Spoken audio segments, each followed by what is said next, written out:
Sneakers. Hey, I'm Seth Fowler, and let's talk about sneakers.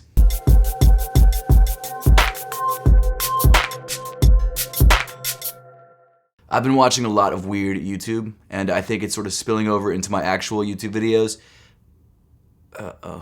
So today's video, as you saw in the intro, is a sit or sell, and in today's sit or sell, we're talking about the sneaker releases in the first half of April 2021. And while I know we've kind of gotten used to crazy releases happening every other day through March and through part of February, April did slow things down a little bit. It's still a good month, there's still a lot of bangers coming out, but it's not as crazy as like the end of March was, which to be fair, I know most people, including myself, had trouble getting the pairs because they only made like 5 of each shoe. I don't know why they keep doing that, but it needs to stop. Stop it.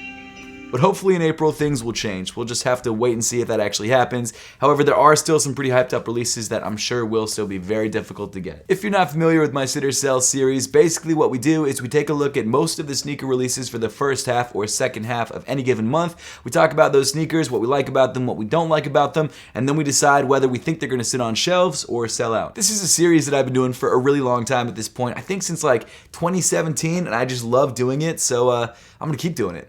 No matter what, not that there's any reason why I won't keep doing it, but just letting you guys know. Actually, speaking of series, I'm thinking about starting a brand new series exclusively about like non-hyped up unique sneakers. Now, as of right now, I don't really have any sneakers in mind, but I think it's a series that kind of needs to happen because all we really talk about on sneaker YouTube anymore is the hyped up stuff. And that's not even the most fun or exciting stuff. I mean, sure, it's great to have a pair of sneakers that no one else has, that's awesome, but I really feel like we're missing out on a lot of great stuff that just doesn't get the same amount of attention that like hyped up sneakers get. And let's be honest, hyped up sneakers are all kind of just different colorways of the same shoe. Not that there's anything wrong with that. I love Jordan 1s, but come on, guys. Actually, let me know in the comment section down below if you guys want to see this series, and if you guys do, then I might actually drop the first video starting maybe the end of this week.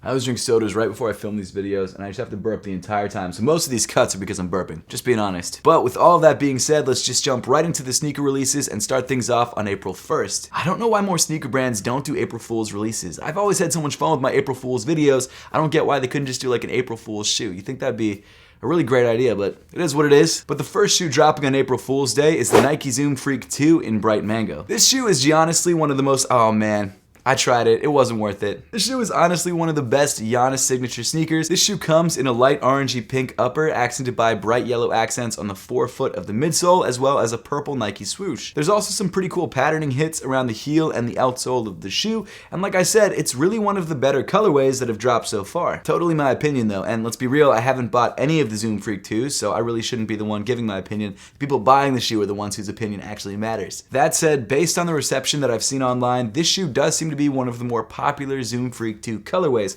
However, I don't think the popularity is enough for this shoe to actually sell out, so for that reason, I'm giving this shoe a sit. However, Nike had to ruin my video and let me know that the Air Jordan 11 CMFT Low inspired by, oh, what? Hold up. Next up, on Friday, April 2nd, we've got a really cool release that is not technically a pair of sneakers. Well, it's not even not technically a pair of sneakers, it's not a pair of shoes at all. And of course, you know what that means? It's shameless self-promotion time because I'm talking about my brand Apothecary's latest sock drop. This Friday at 11 a.m. Eastern Time on Apothecary.com, we're dropping 2 brand new Apothecary sock styles. The 2 colorways that we're dropping are a Volt pair and a dark navy pair, which are both super clean colors and also pretty unique. It's actually hard to find socks in these colors. In my opinion, they're both perfect for spring and a really great accent to some of the sneakers that are releasing later this month. So again, if you guys want to grab either of these 2 limited edition colorways, they drop this Friday at 11 a.m. Eastern Time on Apothecary.com. Not only that, you can stay up to date on all the release information and future releases by following us on Instagram at Apothecary. But that's actually the only release that I know about happening on April 2nd, so let's move on to April 3rd. Starting things off on the 3rd, we've got the Nike Air Tuned Max Celery. This shoe has major Skepta vibes to it, at least the colorway and the overall shape of the shoe. The sneaker features a black textile upper accented by bronze patent leather overlays as well as sort of green celery colored overlays. At least I'm assuming they're supposed to be celery colored. The shoe comes in a look that's pretty similar to the Yeezy 700 V3 and features a tuned Air Max unit, which I'm not exactly sure what that means, but apparently it's better than a standard Air Max unit. So there you go. I actually do really like the way that this sneaker looks. I think it's a very futuristic take on the Air Max silhouette, and it's a shoe that if I see it in store for retail, I might pick up. And from what I can tell, there are a lot of people out there who are interested in this shoe. So because of that, I think this shoe is gonna sell. Then rounding off the third, we've got the Air Jordan 12 Low Easter. It kind of seems like Jordan Brand is pushing like the low top Air Jordan 12s this year, which is interesting because I haven't seen those released in a while. And I've got to say, so far the colorways that they've been dropping have been decent. Like that Super Bowl bread colorway, that was fire. Not only that, but this Easter colorway also looks very, very clean, especially because it comes in an all-white upper. In fact, it almost looks like the Columbia 11s that are coming out in a couple weeks, which is kind of a nice sort of call forward to that. The shoe itself comes in a very smooth white leather upper, accented by sort of a pebbled mudguard that also comes in white, and of course you've got that semi-translucent icy blue outsole. It's a clean look, but unfortunately, just like with the Super Bowl pairs, you probably won't be able to wear this pair on Easter itself because if you buy it online, it's not going to ship to you in time. But I definitely feel like it's one of those colorways and silhouettes that you can wear all summer long, so because of that, I definitely think this shoe is going to sell out. Moving on to April 6th, we've got the Nike Air Max 95 NRG Home Team. This shoe is LeBronously one of the best Nike Air Max 95s to drop in a very long time. That one was slick. That one worked out. Apparently, the Nike Air Max 95 is LeBron James's favorite Air Max sneaker, and so because of that, they decided to release a shoe in honor of him joining the Lakers, although it's like 2 years too late. This LeBron Lakers-inspired Air Max 95 comes in a very cool mismatching upper. You've got yellow on the left shoe and purple on the right shoe. And of course, in addition to that, the lace eyelets are also mismatching. You've got purple lace eyelets on the yellow shoe and yellow lace eyelets on the purple shoe. And another little detail which I just noticed is the fact that they actually added his number onto the shoe. A 2 on the right shoe and a 3 on the left shoe. I actually really like this pair of sneakers. I think the sort of fade from a dark yellow to a light yellow on the left shoe and sort of from a dark purple to a lighter purple on the right shoe is a very, very cool aesthetic. But unfortunately, I'm not a Lakers fan, I'm a Sixers fan, so I don't feel right picking up this shoe. That Allen Iverson championship loss still haunts me. Regardless, it's a good looking shoe. If you're a fan of LeBron or a fan of the Lakers, I definitely suggest trying to pick this shoe up. However, it won't be that easy to grab because I think it's going to be a little bit more limited, and for that reason, I think this shoe is going to sell.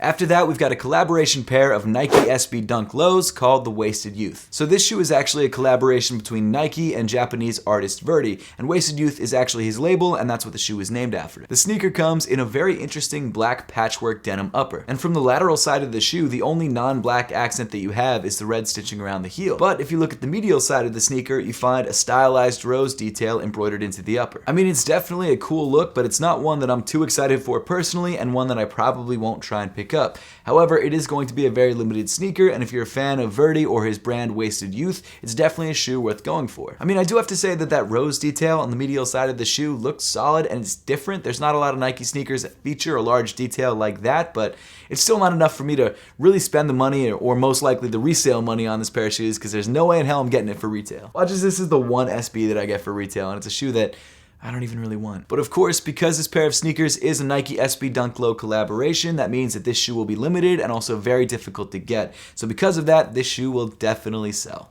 Next up on April 8th, we've got 2 colorways of a brand new Nike silhouette called the Nike Crater Impact. This shoe definitely seems like a follow-up to the Space Hippie collection because it features the same materials in the midsole, outsole, and most likely the upper as well. And if you're not familiar with the Nike Space Hippies, essentially it was a collection of sneakers that used recycled materials in both the upper of the shoe and in the midsole, and I think the amount of recycled materials that were used were 50% of the weight. Pretty sure that's what it was. The Nike Crater Impact seems to be a slightly more toned down version of the Space Hippies and seems like a shoe that should be much more available. And I've got to say that the look of the Crater Impacts is definitely a lot more wearable than some of the Space Hippies, and I think it's a better shoe for a much more wide audience because the Space Hippies were kind of the shoes that like sneakerheads would wear, but normal people, well, first of all, couldn't get pairs of them, but second of all, it would be harder to match with normal people outfits. I guess to put it a better way, the Crater Impact is a better and more wearable everyday shoe for everybody. But of course, like the original Space Hippies, this shoe still features some recycled materials, and from what I can tell, it looks like the midsole and outsole of the shoe still feature that Nike grind that they used in the Space Hippies. I'm not actually sure about the upper of the shoes yet because I haven't heard too much about them, but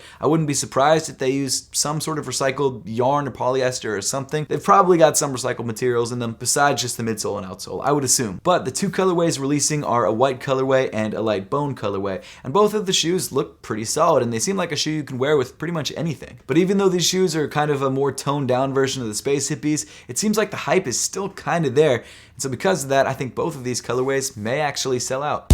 After that, we've got the Air Jordan 1 Center Court in white varsity red. So I'm kind of wondering about this shoe because I'm pretty sure the Center Court released as its own separate model, but now they're calling it the Air Jordan 1 Center Court. Not sure exactly what's going on with that. If you guys watched the Last Dance documentary at all, you probably saw Michael Jordan wearing a pair of the center courts in that documentary. It's a newer silhouette. I thought it wasn't a pair of Air Jordan 1s, but according to the sneakers app, it's now being categorized as one, which is kind of interesting to me because at the end of the day, it's not really an Air Jordan 1. It's like more of a Stan Smith. I don't know. It's kind of a weird look. It's not something that I'm personally into, and especially not with this red stripe that wraps around the heel. That makes it look even weirder. I'm not totally sure what the inspiration was behind that red stripe, but it was there on the all black pair of Jordan 1s. I think for that shoe, it was supposed to be like the leather of a car or whatever. Maybe, I don't know. I don't remember the story behind it. It wasn't that great of a story. And from what I can tell, there isn't really a story behind this colorway either. In fact, I'm reading the sneakers app right now and it doesn't say anything about any kind of story. So because of that, I think it's just a white Jordan center court that's technically now an Air Jordan 1 with the red stripe on the heel. So if you're into that, go for it. But even though I'm not personally a fan of this shoe, I think the fact that they called this shoe an Air Jordan 1 is gonna like up the hype on this sneaker a little bit, which is very sneaky by Jordan Brand. I don't like that very much. And because they're calling the shoe a Jordan 1, I think there's a really good possibility that this shoe will sell out, which is crazy to me. Then rounding off April 8th, we've got the Air Jordan 35 Smoke Gray. This Smoke Gray colorway looks pretty good on this pair of Air Jordan 35s. I especially like the quilted accent around the heel of the shoe. A majority of the materials used on this sneaker seem to be gray suede, which I think really give this shoe a much more premium feel. And the black accents around the midfoot and running up the toe of the sneaker also give this shoe a very cool, like sporty look. As far as Jordan 35s go, I think it's a great looking sneaker. I think if you don't have a pair of 35s, you should pick up a pair, and this is a good pair to grab. But it's not hyped. And the problem with sneaker culture today is that if something isn't hyped or it isn't limited, it's not going to sell out. And I think that's going to be the case with this shoe because I think this shoe is probably a general release. So for that reason, I think this shoe is going to sit. Continuing on to April 9th, we've got the CocaCola A6 Gel Quantum 90. So apparently the shoe is a Coca-Cola collaboration. I don't see it. So this pair of A6 Gel Quantum 90s come with a white midsole, green heel area, and a bright red upper that features the Coca-Cola branding across the midfoot. And what's crazy to me is how well Coca-Cola collaborations do with sneaker brands. Like we saw the Coca-Cola Kith Converse collaboration, which now sells for like $700 resale, which is insane to me. So I think it's fair to say that even though A6 isn't like a hyped up brand, a collaboration like this on this sneaker that comes in bright red with the Coca-Cola logo is gonna be very, very popular. And to be fair, I think the A6 Gel Quantum 90 is a good sneaker. It looks good, it feels good underfoot, and if you're a fan of Coke and you wanna represent it and just rep it everywhere, then this is a great shoe to grab. I actually do think this is a decent looking collaboration. I'm a huge fan of red, and I don't mind Coca-Cola's branding, so the fact that it's on the upper of the shoe is not a huge deal to me. More of a Dr. Pepper fan myself. If you're watching Dr. Pepper, throw me the sponsor, please. But it's a good looking shoe. I'm actually gonna take a sip of cool, refreshing 23 flavor Dr. Pepper right now. So good.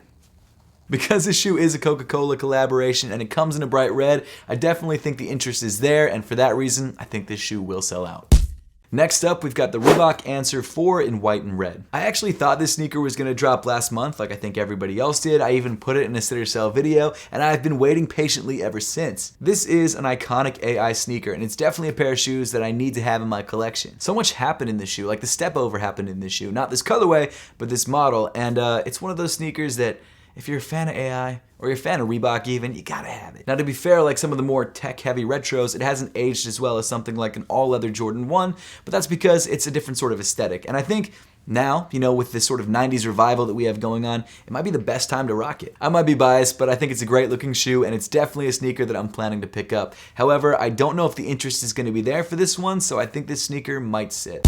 Then on April 10th, we've got an insanely anticipated release with the Air Jordan 5 Raging Bull 2021. The last time we had the Air Jordan 5 Raging Bulls, or the Toro Bravos, was back in 2009 when they first released. So it's fair to say it's been a minute since we've had these sneakers, and a lot of people have been waiting, including myself, that was sort of a point back at me, for these shoes to come back. As you probably know, these shoes come with a very vibrant red full suede upper, which looks incredible, as well as a black midsole, white shark teeth, and little red accents on the end of the shark teeth, which kind of look like blood. Even though this shoe isn't one of the first Air Jordan 5 colorways, it's definitely one of the most popular and the most eye-catching. And while I'm sure Jordan Brand will create a ton of these, there's so much demand for this sneaker that I'm sure this shoe will sell out. Then moving on to April 15th, we've got the Nike Air More Uptempo in white and varsity red. This is one of the more classic and cleaner Air More Uptempo colorways, and it comes in a very Bulls themed white and red. It makes sense that its release is close to the Raging Bull 5s, and if you're a fan of the Uptempos, I definitely think this is one that's on your radar. It's one of those timeless Uptempo colorways that I think no matter what decade we're in, people will still be rocking them. The Nike Air More Uptempo Bulls is definitely a clean shoe, and while I know there's a lot of people out there who are really excited about this release, I don't know how well it's actually going to sell because I don't know how many pairs are going to be made. So for that reason, I think the shoe might sit. Then rounding off April 15th, we've got the women's Air Jordan 3 in rust pink. This is a pretty simple women's Air Jordan 3 colorway. It comes in a light pink, or I guess rust pink suede upper, accented by whites and sort of infrared oranges. It's definitely not a bad look, and I do think it has the potential to be a very popular sneaker because honestly, the colorway is kind of fire. I kind of wish we'd get more like rust pink or dusty rose colored Air Jordan models. I know we got the Guava Ices last year, but that's really the only men's one that I can think of. Regardless, it's a good looking shoe and it's an Air Jordan 3, and as we all know, all the retro Jordans are selling out at the moment, so because of that, I definitely think this colorway will sell. Then continuing on to April 16th, we've got Sean Witherspoon's next sneaker with Adidas, the Adidas ZX 8000 Super Earth. So Adidas actually sent me this shoe a couple months ago, and if you guys would like to see the full unboxing and my full thoughts on this sneaker, make sure to click the link at the top of the screen. I think it's fair to say that all of Sean Witherspoon's collaborations have been pretty wild, and they've all kind of focused on recycling, whether it's recycling clothing or recycling actual materials, and this shoe is absolutely no different. In fact, I think this shoe is the wildest and most recycling-focused shoe out of every collaboration he's ever done. This sneaker comes in an absolutely insane patchwork upper that features tons of different colors, tons of different materials, so much embroidery, and also threads hanging off the upper. According to Adidas, a large portion of the shoe is recycled, and not only that, it's also a vegan-friendly shoe, so all the leather used on the sneaker is synthetic leather. And I mean, if you're trying to stand out, this is the shoe to do it in. This shoe is wild. Now, to be completely honest, this shoe is not a shoe that I could really see myself wearing, but I really love the fact that they're really focusing on sustainability and recycling materials, and I think while the colorway isn't for me, the idea and the concept behind the sneaker I'm really into. In fact, because the sneaker looks so crazy, I think it actually prompts people to ask questions about the shoe, and because of that, it sort of raises awareness about sustainability, which I think is an awesome thing. But on the flip side of that coin, I think because it's so crazy, not as many people will wear it. Because of that, I just don't see the shoe selling out. After that, Nike is bringing back the classic Nike Air Griffy Max 1 in the Varsity Royal colorway. This shoe returns in a bright Varsity Royal blue upper with the 24 number on the strap in bright white, as well as a bright white midsole and a black outsole. Ken Griffey Jr. has had an incredible career in the MLB, so it makes sense that they're retroing these shoes that were really always a pretty big hit. And because there are so few Nike Air Griffy Max 1 retros out there, this shoe will definitely have a pretty wide audience. So for that reason, I think the Nike Air Griffy Max 1 in the Varsity Royal colorway will probably sell out. Following that up, also on the 16th, we've got the Nike Dunk Low in the Michigan colorway. As you would expect, this shoe comes in a bright yellow leather upper, accented by dark Michigan blue overlays. And it's definitely a very simple and classic looking Nike Dunk Low. And I've got to say, I love the fact that Nike is reviving these collegiate Nike Dunks. I think whether it's the original high top version or these newer low top versions, either way I'm fine with. I'm just stoked that we're getting really simple and really clean Nike Dunk Lows. Now, unfortunately, even though Nike is releasing a bunch of Nike Dunk Lows, we can't really get any of them because they keep selling out. And I think that's just the nature of sneakers right now. I think if any shoe releases that's even remotely hype, it will sell out. And because of that, anything that's a Nike Dunk, you really don't have much of a chance to grab it. So because of that, I think this shoe will probably sell out. And unfortunately, if you want a pair of these, you may have to pay resale for them. And then rounding off April 16th, we've got another Nike Dunk Low, this time in the Spartan green colorway. In my opinion, this is one of the best Nike Dunks to ever release. I love this white and green colorway, and while I have no affiliation with that school whatsoever, I think it's a super clean look, and I don't have many green shoes, so this one definitely needs to be in my collection. The shoe features a white leather upper accented by forest green overlays on the upper, and it's just really one of the cleanest Nike Dunk Lows that's dropped all year. Now again, I mean, the chances of us getting a pair of these are pretty much none, and so obviously I have to give this shoe a sell because no matter what we do, it's gonna sell out. Can you tell I'm getting a little frustrated? Oh man, sucks. And then finally rounding off the video for today, we've got one of the most hyped up and anticipated releases of the entire month, and that's the Air Jordan 1 Hyper Royal. Now I've heard a concerning amount of people say that this is the best Air Jordan 1 colorway to drop all year, and I've just gotta say, stop it. You're lying to yourself. You're just mad that you missed out on all the other good Air Jordan 1 colorways this year. And don't get me wrong, it's not a bad colorway. I think it's a great colorway, but don't lie to yourself and say it's the best. That's not true. This Air Jordan 1 comes with a primarily white leather upper, accented by sort of washed out blue overlays on the upper. In addition to that, you've also got hits of suede gray on the Nike swoosh, as well as the ankle area. And for sure, it's a clean colorway. I love the way this sneaker looks, and I'm definitely going to be trying to grab a pair, but it's not the best colorway to drop this year. That's just not true. The biggest thing for me that I don't like about this shoe, besides the fact that it kind of looks like it's been through the washing machine 4 times, is the bright blue tag on the tongue. I feel like it's too much. It pops too much. Like, this shoe is a subtle, everyday summer shoe, but that blue tag just kind of ruins it for me. But I mean, it is a dope shoe though. I'm really just nitpicking at this point. But regardless, it doesn't really matter what you and I think of this shoe because it's still gonna sell out. Whether you want a pair or you don't want a pair, if you try and buy a pair of these, the chance of you getting one is very, very low. I don't think I've gotten an Air Jordan 1 for retail in like 2 years. But with that, we pretty much wrap up all of the sneaker releases for the first half of April 2021. Now, I would love to know your thoughts on all of these releases and which shoes you're looking forward to the most, so make sure to let me know in the comment section down below. And as always, thank you so much for watching. Make sure to subscribe if you haven't yet, and I'll see you all in the next one.